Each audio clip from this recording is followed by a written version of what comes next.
다니엘, 구약성경 다니엘 6장 1절에서 10절까지의 말씀입니다. 우리 한 절씩 번갈아 읽겠습니다. 다리오가 자기의 뜻대로 고관 120명을 세워 전국을 통치하게 하고 또 그들 위에 종리 셋을 두었으니 다니엘이 그 중에 하나이다. 이는 고관들로 총리에게 자기의 직무를 보고하게 하여 왕에게 손해가 없게 하려 함이었더라. 다니엘은 마음이 민첩하여 총리들과 고관들 위에 뛰어남으로 왕이 그를 세워 전국을 다스리게 하고자 한지라.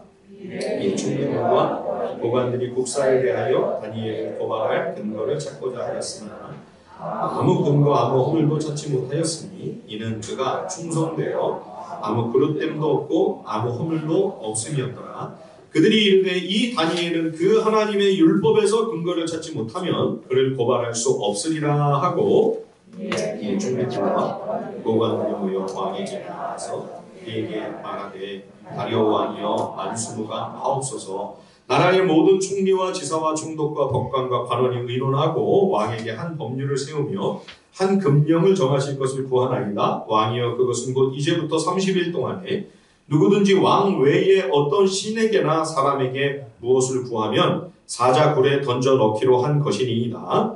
그런즉 왕이여 원하건대 금령을 세우시고 그 주소에 왕의 도장을 찍어 메대와 바사에 고치지 아니하는 규례를 따라 그것을 다시 고치지 못하게 하옵소서 하네. 이에 다리오 왕이 조서에 왕의 도장을 찍어 금령을 내니라. 다니엘이 이 조서에 왕의 도장이 찍힌 것을 알고도 자기 집에 돌아가서는 윗방에 올라가 예루살렘으로 향한 창문을 열고 전에 하던 대로 하루 3번씩 무릎을 꿇고 기도하며 그의 하나님께 감사하였더라. 아멘. 다니엘서를 지금 묵상하고 있습니다. 다니엘은 유다 왕국이 바빌로니아 제국에 의해 패망하고 유다 백성이 그 먼 타국으로 끌려가 포로가 되어서 잡혀갈 때에 다니엘은 어린 나이에 전쟁 포로로 이역만리 그 말도 통하지 않는 곳으로 그가 붙들려간 거죠. 거기서 심지어 거세를 당하고 다니엘과 그 친구들이 거기서 거세를 당하고 바벨론 황제의 판관 내시가 되어 평생을 살아야만 했던 선지자, 그가 바로 다니엘입니다. 다니엘을 보면 우리가 참 기적이 굉장히 많이 일어나죠. 그죠? 사자굴 속에 던져졌다가 살아나오고 용광로 불 속에 들어갔는데 멀쩡하게 불탄 냄새도 없이 또 걸어 나오고 어떻게 이런 놀라운 기적들이 계속 일어날 수 있었을까? 초대교회 시절 같았으면 거기서 그냥 다 그냥 순교하는 거죠. 근데 어떻게 이 다니엘의 시대에 다니엘의 이 역사 기록은 이런 놀라운 일들로 하나님의 놀라운 이적이 계속 한두 번도 안 돼요. 그렇죠? 저는 얼마 전 여름인가요? 다니엘서를 수요일마다 묵상하면서 제가 처음으로 그런 생각이 들었습니다. 이렇게 어린 시절 타향으로 끌려가 낯선 곳에서 끔찍한 일들을 겪으며 고통과 괴로움을 겪어야만 했던 다니엘과 친구들에게 하나님이 정말 각별한 은총으로 그 고난과 아픔의 깊이만큼이나 더 풍성한 격려와 특별한 위로로 하나님이 함께 해주시고 일하신 그 하나님의 행적에 대한 기록이 바로 이 다니엘의 역사가 아니겠는가. 저는 몇몇 선교사님들을 곁에서 지켜보며 참 어찌 저런 환경과 상황 속에서 저렇게 오랜 세월 참고 인내하면서 어떻게 저렇게 귀한 섬김을 계속할 수 있을까. 참 마음에 깊은 감동과 도전을 받을 때가 종종 있었습니다. 그런데 그분들이 정작 뭐라고 고백을 하며 간증을 하시느냐. 주님이 감당할 수 있는 위로와 힘을, 은혜를 주신다는 것. 그 모든 고난을 능히 감내할 수 있는 더 큰 은혜와 격려로 주님이 함께 하시기 때문에 그 모든 만만치 않은 상황들을 이길 수 있다. 그것을 견뎌내고 극복할 수 있다. 그렇게 말씀하는 거죠. 그렇습니다, 여러분. 주님은 우리가 감당할 수 있는, 내가 감당할 수 있는 시험만을 허락하십니다. 그리고 도저히 감당할 수 없을 때는 반드시 피할 길을 우리 앞에 열어주십니다. 그래서 바울이 로마서에서도 이렇게 고백하지 않습니까? 로마서 8장 36절부터 보시면 기록된 바 우리가 종일 주를 위하여 죽임을 당하게 되며 도사가 양같이 여김을 받았나이다 함과 같으니라. 그러나 이 모든 일에 우리를 사랑하시는 이로 말미암아 우리가 넉넉히 이기느니라. 초대교회 사도들과 성도들이 얼마나 고난이, 박해와 핍박이 얼마나 심했습니까? 그럼에도 불구하고 나를 사랑하시는 그 주님 때문에 넉넉히 이긴다. 예, 올 한 해도 참 어려움이 많으셨죠. 경제적으로도 또 분위기가 상당히 안 좋고요. 내년 전망은 더 어둡다고 이야기합니다. 그러나 여러분, 우리가 이 세상을 살면서 좋을 때가 언제 있었습니까? 그치요? 성도는 나를 사랑하시는 그 주님의 은혜로 인하여 어떤 상황에서도 넉넉히 이겨냅니다. 예, 상황이 어려우면 그만큼 더 비례해서 나를 향한 주의 긍휼과 자비와 은혜도 더 충만하게 넘치게 되는 것이죠. 여러분, 근심 걱정 염려 일량 붙들어 매시고 우리 주님만 바라보시고 주님을 더욱 온전히 의지하며 살아가는 우리 모두가 되기를 간절히 바랍니다. 예, 오늘 본문은 바벨론 제국이 멸망한 직후 발생한 사건입니다. 바벨론 왕, 마지막 왕이죠. 벨사살이 오만 방자하게 하나님 앞에 교만을 떨다가 하루아침에 암살을 당하고 나라가 두 세력으로 크게 쪼개집니다. 메대와 바사. 이 바사는 페르시아를 말하는데요. 처음에는 메대가 더 강력한 세력이었습니다. 그런데 나중에는 이 페르시아가 메대보다 더 강해져서 상황이 역전이 되죠. 예. 그래서 바벨론이 무너진 바로 직후에는 이 메대 사람 다리오가 먼저 실권을 잡았습니다. 예. 그래서 그때 있었던 일을 기록한 오늘 본문의 내용인데요. 정권은 바뀌었지만 다니엘은 여전히 최고 권력자의 신뢰를 받았습니다. 다리오가 전국을 120개 도로 나뉘어서 그 도마다 총독들을 다 임명을 하고 이 총독들 위에 3명의 총리를 두었습니다. 그 3사람 총리 중에 다리오 황제에게 가장 총애를 받은 사람이 다니엘이, 왕 다음 가는 3명의 실력자가 있는 거죠. 그 중에 다리오 황제가 다니엘을 제일 신뢰하고 믿었던 거죠. 그러자 나머지 2사람의 총리와 그들에게 줄을 대고 있는 정치 세력들이 다니엘을 제거하기 위한 암투를 개시합니다. 다니엘 6장 13절 말씀에 보시면요.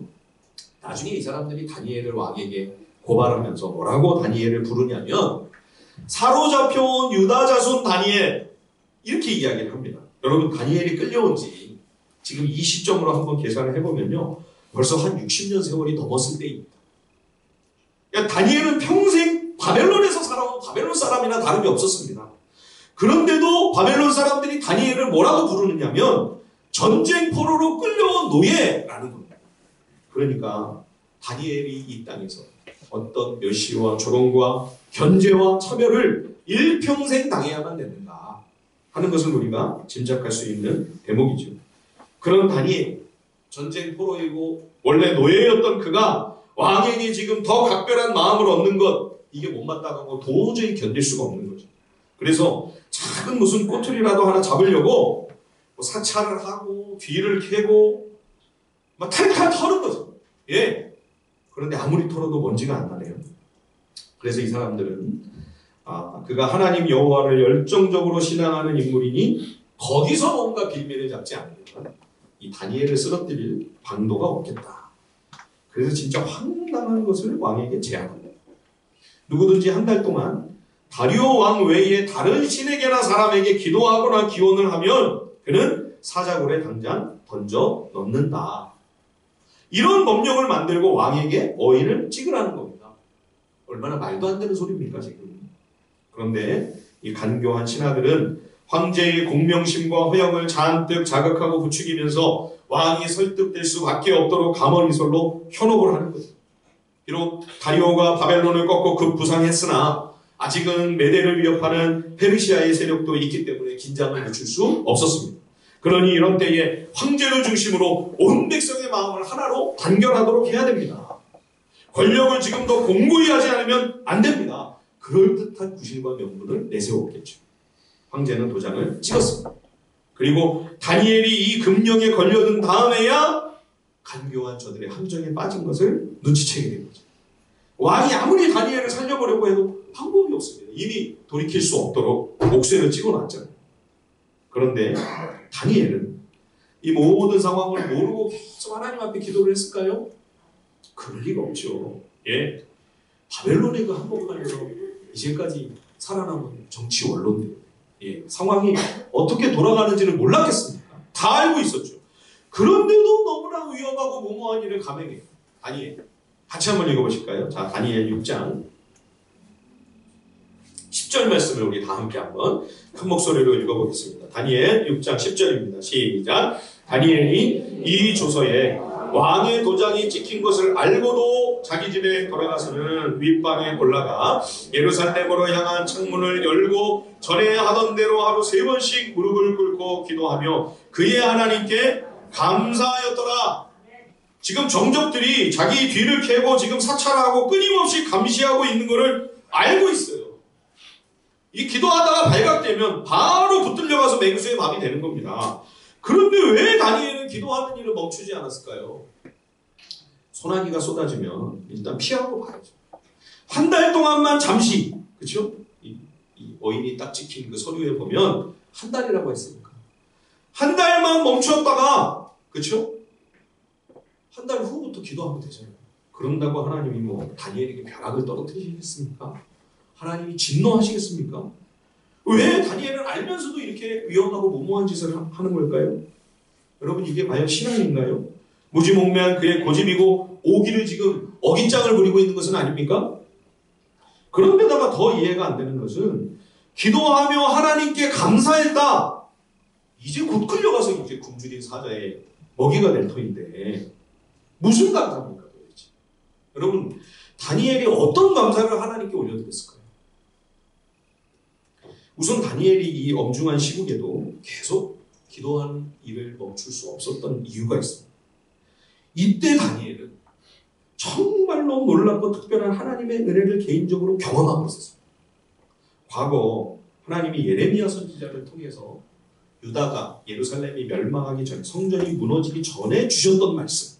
예, 하나님이 비록 유다를 패망하게 하실 것이지만 그러나 때와 기한을 하나님이 정해두셨다. 그 말씀을 다니엘이 몰랐어요. 예레미야에 그런 말씀이 있는 거예요. 근데 예레미야서를 읽다가 다니엘이 그걸 깨닫게 된 거예요. 예, 다니엘 9장 1절에서 3절 말씀을 보시면 한번 우리 거기 가볼까요? 우리 몇 장만 넘기면 되니까 다니엘 한번 9장으로 가셔서 6장에다 끈을 푹 끼워 놓으시고요.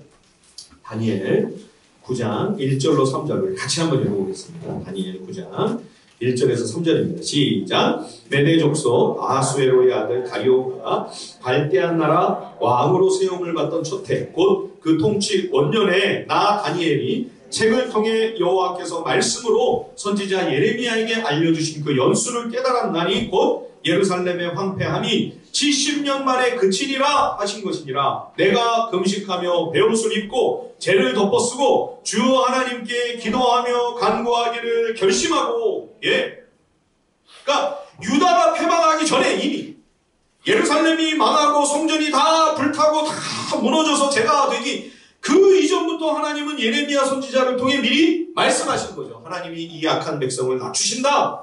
먼 타국에 포로로 끌려가 시련과 연단과 훈련을 받게 된다. 그러나 내가 기한을 정해주겠다. 70년. 70년이 차면 다시 돌아와서 성전이 재건되고 나라가 회복되고 하나님의 언약은 끊어지지 아니하고 계속 하나님의 약속이 이어져 메시아를 보내주시겠다고 하는 하나님의 언약이 반드시 성취된다. 이 말씀이 있었다는 것을 이제야 발견하게 된 다니엘이 너무 감격했어요. 너무 감사. 이제 얼마 안 남았잖아요. 그죠? 자기가 끌려온 지 지금 60년이 넘었습니다. 이제 얼마 안 있으면 다시 이스라엘, 이 예루살렘이 성전이 회복된다고 하는 이 하나님의 약속의 말씀을 붙들고 너무 기쁘고 너무 감격스러워서 그때까지도 물론 다니엘이 열심히 기도했지만 더욱 이제부터 하나님 앞에 내가 금식하며 회개하며 기도하리라 하고 딱 결단하고 기도를 시작했는데 무슨 일이 벌어진 거예요? 왕이 이 조소의 어인을 찍은 거예요. 이제부터 다른 누구에게 기도하든지 왕 외에 기도하고 기원하면 사자굴에 넣는다. 다니엘이 무슨 마음이 들었을까요? 이거는 왕이 하는 일이 아니다. 이거는 신하들이 간교한 이 정치꾼들이 획책하는 모략과 계략이 아니다. 악한 사단이. 그렇죠? 다니엘이 지금 이 하나님의 언약의 말씀을 붙들고 기도하려고 결단하고 하나님 앞에 이렇게 마음을 정하여 뜻을 정하여 기도하는 이 일을 막기 위해 악한 사단이 역사하는 이 사단의 계략이라고 하는 사실을 다니엘이 깊이 깨닫고 그러는지 말이죠. 나는 하나님 앞에 약속했습니다. 하나님도 약속을 지키시는 하나님도 그 언약을 잊지 아니하시고 70년 동안 이 백성을 하나님이 잊어버리지 않으시고 그 언약을 계속 이어가시며 회복시켜 주신다고 이렇게 말씀하시는데 내가 하나님 앞에 기도하리라. 다니엘이 계속 기도할 수밖에 없었던 거죠. 예. 그러므로 다니엘의 오늘 이 감사는요. 약속을 끝까지 이행하시는 신실하신 하나님께 대한 감사입니다. 주의 백성의 소행으로만 보자면 얼마든지 벌써 하나님이 그 백성을 내치시고 관계를 끊어버리시고 멸망을 시켜버리셨으니 이제는 돌아오지 않으셔도 될 일인데 하나님이 그렇게 하지 않으시고 진노 중에도 긍휼을 잊지 않으시고 뿔뿔이 흩어진 그 양들을 다 다시 끌어모아 약속하신 땅으로 다시 이끄시고 성전을 다시 재건해 주시고 하나님이 그들의 하나님이 되어주시고 그들이 하나님의 백성이 되어 한없는 자비와 긍휼을 풍성하게 계속 누리도록 하시겠다고 하는 이 하나님의 탐이 없는 인자와 사랑에 대한 다니엘의 감사이고 다니엘의 감격이었던 것입니다. 여러분, 성도의 감사는 하나님께 있습니다. 우리의 어떤 조건이나 상황이나 내가 원하는 일이 이루어지고 바라는 바가 성취되어 비로소 기뻐하고 감사하는 것이 아니고요. 물론 그럴 때도 있죠. 그럴 때도 우리 당연히 감사하죠. 그러나 거기에서 머물지 않습니다. 거기에서만 그치지 않습니다. 여러분, 안 그래도 하나님이시기 때문에 우리는 감사합니다. 하나님이시라서 감사합니다. 믿음의 사람, 하나님의 사람이 하나님 앞에 올려드리는 감사는 환경과 조건과 여건과 상관없이 하나님이 변함없이 성실하게 베풀어 주시는 그 귀한 사랑. 나를 향한 변치 않으시. 내 모습이 어떠하든지 간에 하나님이 상관없이 끝까지 내가 너를 버리지 않는다. 끝까지 내가 네 손을 놓치지 않는다. 나는 하나님 손 놓고 등지고 자꾸 도망가잖아요. 조금만 편안해지면 쓸데없는 생각하잖아요. 그렇죠? 그래도 나는 너를 놓지 않는다. 그래도 절대로 나는 너를 붙들고 절대로 너를 잊지 않을 것이라고 하는 이 하나님의 영원한 이 영원한 사랑, 예, 여기에 대한 신뢰와 감격이 우리가 하나님께 올려드리는 감사인 겁니다. 내가 도모하고 있는 일들이 잘 되거나 잘 안 되거나 내 소원이 성취되거나 또는 안 되거나 여러분 그에 따라 좌우되는 상대적인 감사가 아닙니다. 성도의 감사는 절대적인 감사입니다.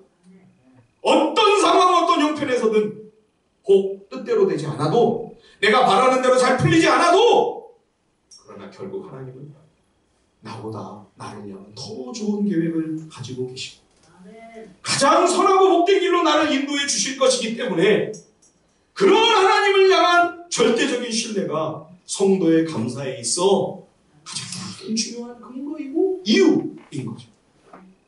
다니엘은 결국 하나님께 기도했다는 이유로 사자굴에 던져집니다. 그런데 우리가 잘 아는 대로 놀라운 반전이 일어나죠. 다니엘은 살아나오고 다니엘을 모함했던 악한 자들이 끌려가 굶주린 맹수의 밥이 되고 말았습니다. 그런데 다니엘이 이 놀라운 기적 속에서 살아남게 된 것은 그가 자기의 하나님을 믿었기 때문이다. 성경이 이렇게 말씀합니다. 자, 같이 한번 읽어볼까요? 다니엘 6장 21절, 22절, 23절 한번 같이 한번 읽어볼까요? 예, 온도를 좀 내려주셔도 될 것 같아요. 제가 저 혼자만 열을 내서 저 혼자만 덥나요? 올라오면 열을 안 내기로 이렇게 생각을 하고 올라오는데 죄송합니다. 추우시면 놔두고요. 예. 다니엘 6장 21절, 22절, 23절 같이 한번 읽겠습니다. 시작. 다니엘이 왕에게 아뢰되 왕이여 원하건대 왕은 만수무강하옵소서. 나의 하나님이 이미 그의 전사를 보내어 사자들의 입을 봉하셨으므로 사자들이 나를 상해하지 못하였사오니 이는 나의 무죄함이 그의 앞에 명백함이오며 또 왕이여 나는 왕에게도 해를 끼치지 아니하였나이다 하더라. 왕이 심히 기뻐서 명하여 다니엘을 굴에서 올리라 하매 그들이 다니엘을 굴에서 올린즉 그의 몸이 조금도 상하지 아니하였으니 이는 그가 자기의 하나님을 믿음이었더라. 다니엘이 하나님을 믿었기 때문에 조금도 상하지 않았다.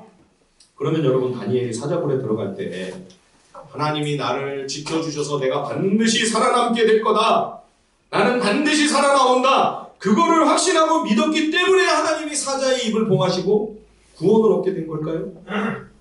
아니, 다니엘이 하나님을 믿고 신뢰하지 않았다면, 아, 이제 내가 죽는다, 이제 마지막이로구나, 그랬다면 그냥 하나님은 다니엘을 죽게 내버려 두셨을까요? 여러분 잘 아시는 말씀이죠. 무엇이든지 기도하고 구하는 것은 받은 줄로 믿으라. 그리하면 너희에게 그대로 되리라. 여러분, 그러면 기도하는데 이 기도가 반드시 이대로 되리라는 것을 믿지 않으면 그 응답을 못 받나요? 기도하는데도 이대로 정말 하나님이 곧잘 응답해 주실 거라고 하는 사실이 마음에 잘 안 믿겨지고 확신이 안 생겨요. 그럼 기도해도 소용없는 거예요. 기도 안 해도 되나요? 어느 신실하신 장로님이 사업을 크게 하시는 분이신데요. 매일 아침 7시 전에는 꼭 회사에 도착을 하신다고 합니다. 그래서 9시 하루 일과를 시작 전에 거의 2시간 가까이를 말씀을 꼭 묵상하고 큐티를 하고, 그리고 나서 이제 기도하는 시간을 가진 다음에 이제 하루 일을 시작을 하는 거죠.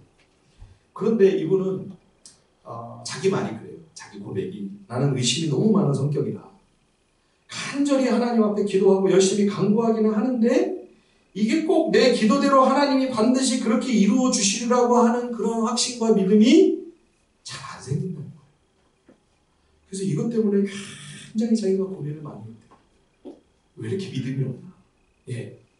왜 이렇게 믿음이 견고하지 못할까? 신앙이. 예. 그런데도 이거 믿고 기도해야, 그죠? 예. 너희가 받은 줄로 믿고 기도해야 하나님이 주신다고 그랬는데, 믿고 기도해야 되는데 왜 이렇게 믿음이 안 생기나? 그런데 아무리 몸부림을 쳐도 이런 생각이 자꾸 드는 거죠. 내 욕심으로 혹시 잘못 구하는 것일 수도 있고, 이게. 그렇죠? 하나님은 그렇게 안 생각하시는데 내가 멀리 내다보지 못하고 내가 지혜가 없어서 내가 생각하는 이게 최선이다, 그렇게 믿어져서 간절히 기도하지만 하나님이 보실 때는 야, 그거 아니야. 이거는 안 돼야지 너한테 더 유익한 거야. 그래서 하나님이 노 하실 수도 있고, 그렇죠? 이거는 좀 더 기다려야 돼. 내가 조금 보류할게. 조금만 기다려라 하실 수도 있고, 그죠? 또 어떤 경우에는 곧바로 그래, 맞다, 내가 이 강구대로 이루어주마, 즉시 해결될 수도 있고, 그죠? 그러니까 꼭 내가 기도한 대로만 하나님이 반드시 이루어 주신다, 그런 확신이, 그런 믿음이 생기는 경우가 그렇게 흔치 않다는 거예요. 그러면 여러분, 이분은 하나님의 은혜와 응답을 별로 많이 못 누리고 계실까요? 그렇지 않습니다. 하나님이 큰 은혜를 부어주셔서요. 예, 정말 신실하게 말씀대로 정말 사업을 한다고 진짜 애를 쓰면서 손해도 많이 보고 하는데도 하나님이 참 또 갚아주시고, IMF 때도 큰 부도가 날 뻔했어요. 다 넘어갈 뻔했어요. 하나님이 생각지도 못한 정말 기가 막힌 투자자를 아주 극적인 순간에 보내주셔가지고, 비서가 와서 가방 2개를 딱 챙겨가지고요, 사장님 이제 떠나셔야 돼요. 일단 자리를 피하십시오. 해외로 나가십시오. 그런데 이 예수 믿는 사람이 책임을 져야지 도망간다고 이게 하나님 앞에서 될 일입니다. 가져가라. 내가 벌을 받아야 되면 벌을 받고, 내가 갚아야 될 것은 갚아야 되고, 감옥에 가야 된다면 가겠다. 근데 그때 갑자기 투자자가 들어온 거예요. 예. 그래가지고 팔았습니다. 그래서 아니, 내가 이렇게 믿음이 없는데, 믿음도 없이 기도를 하는데 하나님은 어떻게 이렇게 놀랍게 은혜를 베풀어 주시는가 하고 한번 생각을 해봤대요. 왜 하나님이 이렇게 나에게 은혜를 주시는가? 그분이 내린 결론은 이렇습니다.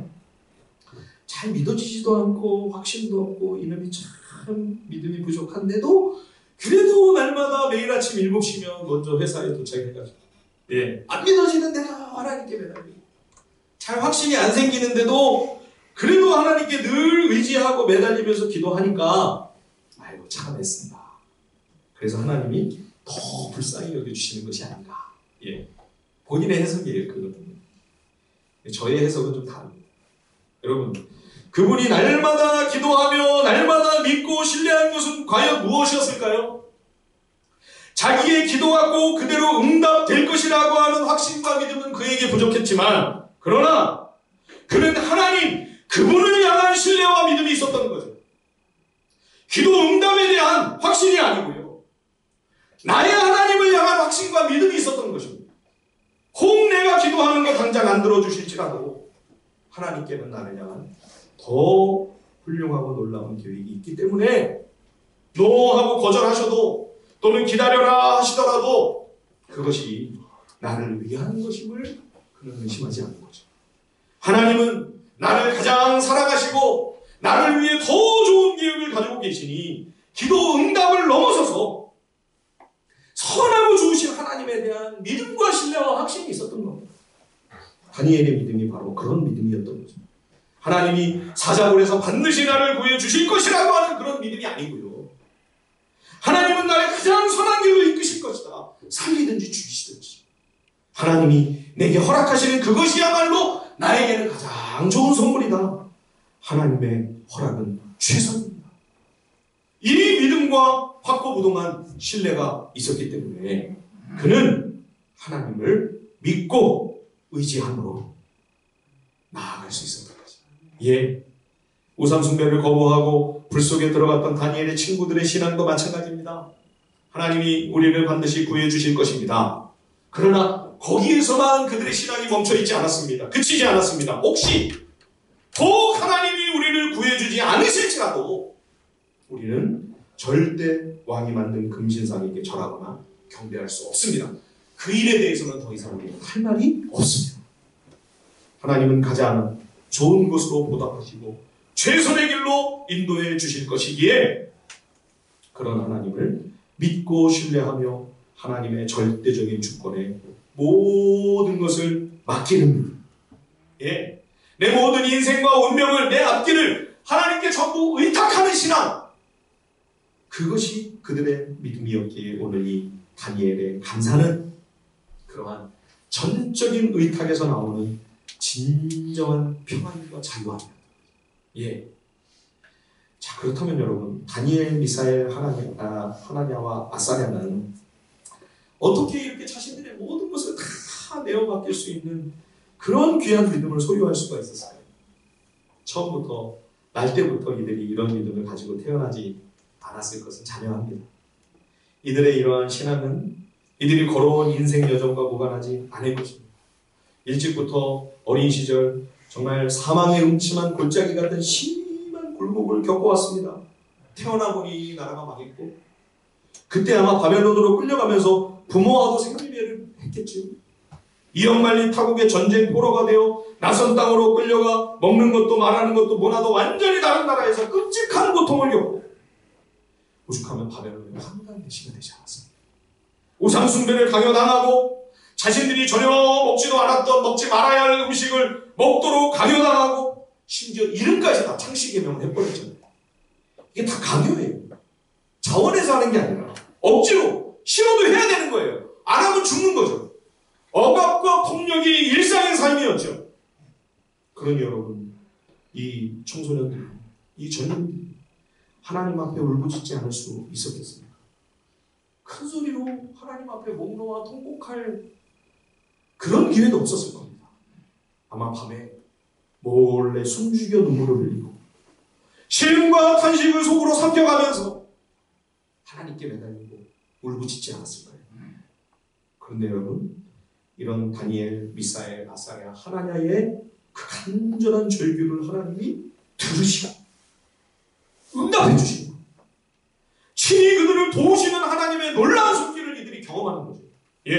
뜻을 정하고 환관장에게 부탁을 해서 왕의 음식을 과연 우리가 먹지 않아도 되는지 한번 시험을 해보십시다 했을 때도 하나님의 은혜로 그 바벨론 제국의 무시무시한 한복판에서 하나님의 돌보심과 보호하심과 지켜주시는 은혜를 경험하지 않았습니다. 또 다니엘과 그 친구들을 하나님이 높여주시고 황제의 신뢰와 총애를 얻는 기적이 벌어졌죠. 기적이 일어났죠. 그렇죠? 비록 엄청난 시련과 환난을 겪어야만 했지만, 그러나 그 고난의 과정들을 통해 그들은 어린 시절부터 그죠? 귀로만 들어왔던 여호와 하나님을 이제 내 삶의 현장에서 직접 생생하게 경험하고 체험하는 너무나도 소중하고 귀한 기회를 얻게 되는 거죠. 예전에 부모님들께로부터 어린 시절 이야기로만 들어왔던 그런 하나님이 아니라 그 여호와가 내 하나님이 되시는 거예요. 이스라엘의 하나님, 이스라엘 백성의 여호와가 아니라 그분이 나의 주, 나의 여호와가 되는 그런 은혜를 누리게 됩니다. 그래서 오늘 본문에 보면 그 표현이 그래서 계속 반복돼서 강조되어 나옵니다. 자, 한번 우리 다시 한번 보실까요? 다니엘 6장 10절을 보십시오. 다니엘 6장 10절에 보시면 맨 끝에 이렇게 말씀했죠. 하루 3번씩 무릎 꿇고 기도하며 하나님께 감사하였더라 그랬습니까? 그의 하나님께 감사하였더라. 다니엘의 하나님, 자신의 하나님, 나의 하나님께 감사한 거예요. 그렇죠? 또 11절에도 다음 절 바로 한번 보십시오. 다니엘 6장 11절 그 무리들이 모여서 다니엘이 자기 하나님 앞에 기도하며 간구하는 것을 발견하고, 그렇죠? 또 16절에 가서 또 보세요. 16절 이에 왕이 명령하며 다니엘을 끌어다가 사자굴에 넣는지라 왕이 다니엘에게 이르되 네가 항상 섬기는 너의 하나님이 너를 구원하시리라. 심지어 이방 왕이 다니엘에게 뭐라고 이야기합니까? 너무 마음이 안타까워서 네가 항상 섬기는 너의 하나님이 너를 구원해 주시기를 내가 간절히 소원한다. 예, 22절과 23절도 보십시오. 다니엘 6장 22절 23절 나의 하나님이, 다니엘의 고백입니다. 나의 하나님이 이미 그의 천사를 보내어 사자들의 입을 봉하셨으므로 사자들이 나를 상해하지 못하였사오니 이는 나의 무죄함이 그 앞에 명백함이오며 또 왕이여 나는 왕에게도 해를 끼치지 아니하였나이다 하더라. 왕이 심히 기뻐서 명하여 다니엘을 굴에서 올리라 하매 그들이 다니엘을 굴에서 올린즉 그의 몸이 조금도 상하지 아니하였으니 이는 그가 자기의 하나님을 믿음이었더라. 예. 비록 심한 환난과 끔찍한 고통을 겪었지만 그 과정 속에서 다니엘은 이스라엘의 하나님 여호와를 나의 하나님, 나의 주 여호와로 모시며 섬기는 그런 믿음 위에 굳게 서게 된 것이죠. 그래서요, 나중에 가면요, 다리오 왕이 아예 이렇게 온 나라에 선포합니다. 우리 한번 읽어볼까요? 자, 다니엘 6장 맨 끝에 26절, 27절. 다니엘 6장 27절과 26절과 27절 같이 한번 읽어보겠습니다. 큰 목소리로 시작. 내가 이제 조서를 내리노라. 내 나라 가나안에 있는 사람들은 다 다니엘의 하나님 앞에서 떨며 두려워할지니 그는 살아계시는 하나님이시요 영원히 변하지 않으실 이시며 그의 나라는 멸망하지 아니할 것이요 그의 권세는 무궁할 것이며 그는 구원도 하시며 건져내기도 하시며 하늘에서든지 땅에서든지 이적과 기사를 행하시는 이로써 다니엘을 구원하여 사자의 입에서 벗어나게 하셨음이라 하였더라. 아멘. 이방 나라의 최고 권세자인 다리오 황제가 여호와 하나님을 뭐라고 이야기합니까? 다니엘의 하나님, 다니엘의 하나님. 메데바사 온 제국에서 여호와 하나님이 다니엘의 하나님으로 불려지며 높임을 받으시고 영광을 얻으시는 거죠. 사랑하는 성도 여러분, 우리는 과연 어떤 하나님을 모시고 있습니까? 우리가 믿고 섬기는 하나님은 어떤 하나님입니까? 윤목사가 목놓아 외치는 하나님입니까? 어느 신실한 믿음의 사람이 간증하고 고백하고 있는 하나님입니까? 여러분의 부모님들이 여러분들에게 이야기하고 심어준 그런 부모님들의 하나님입니까? 아니면 성경책 속에만 갇혀있는 옛날 역사 속의 하나님입니까? 아니, 심지어 그냥 다니엘의 하나님으로만 남아있습니다. 다니엘의 하나님이 되면 안 되죠. 우리는 다니엘의 하나님이 나의 하나님이 되어야죠. 이스라엘의 하나님, 이스라엘의 그 조상들의 하나님이 아니라 그 믿음의 선조들의 하나님이 아니라 다니엘의 하나님이 아니라 이제는 나의 하나님, 나의 여호와, 나의 주. 그럴 때 우리는 상대적인 감사가 아니라 나의 하나님을 전적으로 신뢰하고 신앙으로 말미암는 절대 감사를 어떤 상황에서도 하나님 앞에 고백할 수 있는 것이죠. 하나님이 왜 때로 사랑하시는 우리 자녀들에게 이 다니엘과 친구들이 겪은 것 같은 그런 시련과 아픔과 상처와 고난도 우리에게 허락하십니까? 그 이유가 뭐죠? 그 이유는 하나님이 내 하나님 되게 해주시오. 이스라엘의 하나님, 성경 속에만 기록되어 있는 옛날 이야기 같은 동화 같은 다니엘의 하나님으로만 남아 계시지 않으시오. 나의 하나님이 되어주시오. 성경에서 애굽이라 말씀하는 이집트는요, 나일강 유역에서 일찍 문명의 꽃을 피워서 굉장히 풍요롭고 용성한 문화가 정말 꽃을 피웠던 그런 나라죠. 예. 그런데 성경에서뿐만 아니라 세계사에서 고대의 5대 제국을 꼽으라 하면 이집트가 거기 안 들어갑니다. 예.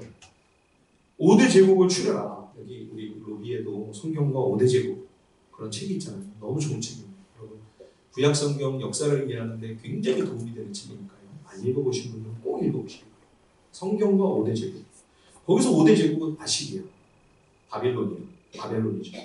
그리고 바사, 페르시아, 그리고 헬라. 그 헬라는 알렉산더 대왕 여러분 아시잖아요. 그렇죠? 마케도니아를 헬라라고 합니다. 성경. 그리고 로마. 이게 5개 성경 고대 제국이에요. 세계사도 마찬가지입니다. 이집트는 빠져요. 이집트는 다 역량을 갖추고 있는 것 같은데 왜 제국으로 이집트는 뻗어나가지 못했을까? 이집트와 이스라엘은요, 지역적으로는 굉장히 가까운 거리에 있는데 그 모든 지역적인 환경적인 상황이 정반대. 예, 이스라엘은 강이라고 할 만한 하천이 없어요. 요단강이 있긴 한데 얼마 전에 우리 정장로님 안건사님 그 아드님 계시는 요단 선교지를 다녀와 보셨다고 해요. 요단강을 보셨는데 실망하셨다고. 요단강은 팔레스타인 그 가나안 땅, 그 작은 땅인데도 그거를 충분히 적실 만한 그 수량이 풍요롭고 풍성하고 충분하지 못해요. 강이라고 사실 할 수가 없어요. 그냥 개천이 개천, 작은 개천. 예. 그런데 이 나일강은요, 정말 그 땅을 풍요롭게 충만하게 풍성하게 해주는 그야말로 이집트의 저축이죠. 이 나일강. 그러니까 팔레스타인은 비를 하나님이 안 내려주시면 여기는 완전히 끝장입니다. 그냥 사막이에요. 근데 이집트는 비가 안 와도 괜찮아요. 나일강이 있어요. 예. 그리고 이 나일강이 주기적으로 또 범람을 해요. 이게 홍수가 나서 안 좋은 게 아니고요. 굉장히 좋은 겁니다. 산 위에 그 시꺼먼 그 영양가 높은 질 좋은 흙을 계속 밑으로 정기적으로 날라다 줘요. 땅이 비옥해요. 농사를 지으면 충분한 자급자족이 이루어집니다. 그러니까 이집트는요, 먹고 사는데 걱정이 없어요. 예, 부족함이 없습니다. 그래서 창세기에도 보면 아브라함도 기근이 나니까 양식 구하러 이집트로 가요.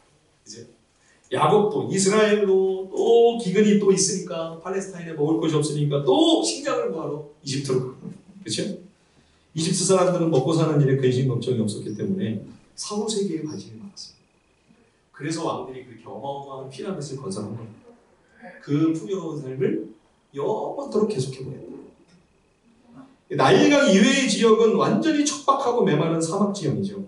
그러니까 외적인 침입도 걱정할 필요가 없어요. 이집트를 정벌하려면 그 긴 사막을 많은 군사들이 통과를 해야 되는데 그걸 감당할 수 있는 지원과 보급이 만만치가 않아요. 예, 지원과 보급은 선이 짧아야 됩니다. 이 선이 길어지면 어디선가 끊어집니다. 그럼 전쟁은 끝장이죠. 그러니까 오랜 세월 이집트는 외부로부터의 어떤 심각한 외침을 받지도 않은 채로 오랜 세월 평화를 누렸습니다. 안에서만 지지고 못 갔죠. 예, 나일강의 혜택으로 풍요롭고 먹고 살기에 부족함이 없이 모든 것이 풍성하니 얼마나 살기가 좋았겠습니까? 그래서 외부의 어떤 침략도 없이 모든 것이 순조롭고 순탄하고 편안하다 보니 백성들도 지도자도 그런 분위기에 다 익숙하게 길들여져서 결정적으로 이제 이 로마 제국이 일어나 이집트를 정벌하겠다. 이제 배를 타고 지중해를 건너서 이집트를 정복하기 위해 나섰을 때 이집트는요, 방어 한 번 제대로 못해보고 순식간에 무너졌어요. 그냥 단번에 정복이 됐어요. 그냥 그걸로 끝난 거예요. 그래서 여러분, 이집트는요, 그 이후로 이제까지 제대로 길을 편 역사가 없어요. 지금도 이집트는 뭐 먹고 삽니까? 예, 이집트의 전성기는 옛날 그 고대 피라미드 있었을 때니까. 그 조상들이 만들어 놓은 피라미드 가지고 아직도 그 관광 수입으로 겨우 먹고 살고 사는 거죠.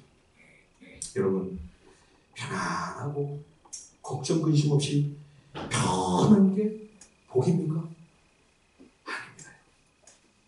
시련과 고난, 버거운 숙제와 문제가 내 앞에 놓여 있을지라도 여러분, 그것이 오히려 우리를 향한 하나님의 더 깊은 은혜와 사랑입니다. 우리가 놓치지 말아야 할 것입니다. 우리를 가장 좋은 길로 인도하시는 하나님, 최선으로만 우리에게 주시는 그 하나님을 믿고 신뢰하십시다. 다니엘의 하나님, 이제는 나의 하나님이 되어 우리도 그 나의 하나님께 절대 감사를 고백할 수 있는 그런 믿음의 식구들이 다 되시기를 우리 주님의 이름으로 간절히 축원드립니다.